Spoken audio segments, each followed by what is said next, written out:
Hi everyone, and today we'll be looking at my image of Abell 31, a very dim planetary nebula, what I like to call the Moon Jelly Nebula. Welcome to SETI Astro.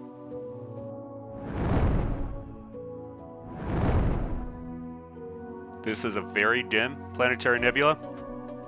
I acquired 32 hours, 16 of which were in hydrogen, and 8 in oxygen and sulfur.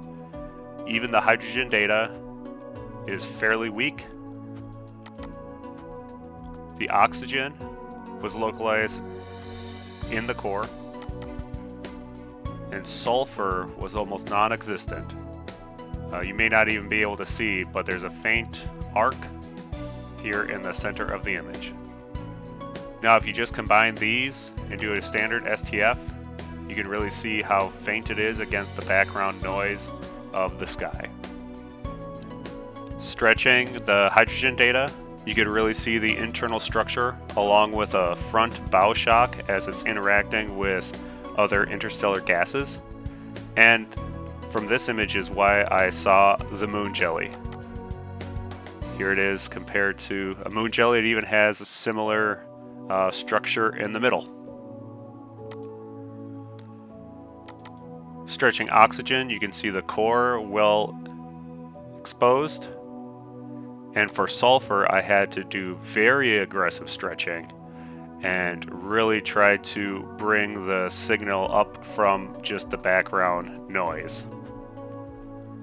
I utilized the 4x script utility to combine all the channel data together, which led to a very nice color palette ranging from the darker red-orange from the outer ring down through the yellows into the oxygen blue core. In the Starless image, you could also see some galaxies off here in the distance. Processing the stars was interesting, as it had a very close binary set of bright stars near the image. And if you unstretch that, you can see how close they really are. We'll talk about the science of these two stars in a little bit. Combining the stars in the Starless version leads us with the final Abell 31 Moon Jelly image, complete with the galaxies in the background. I also ran an annotated version showing the various galaxies that are in the background. Most catalogs will have the PGC galaxies labeled in there. This particular galaxy here is not labeled, but I did find it. It was on the SDSS survey. And then, surprisingly, the Gaia Mission, which is out there to measure the distance to stars in our own Milky Way, discovered galaxies here as well.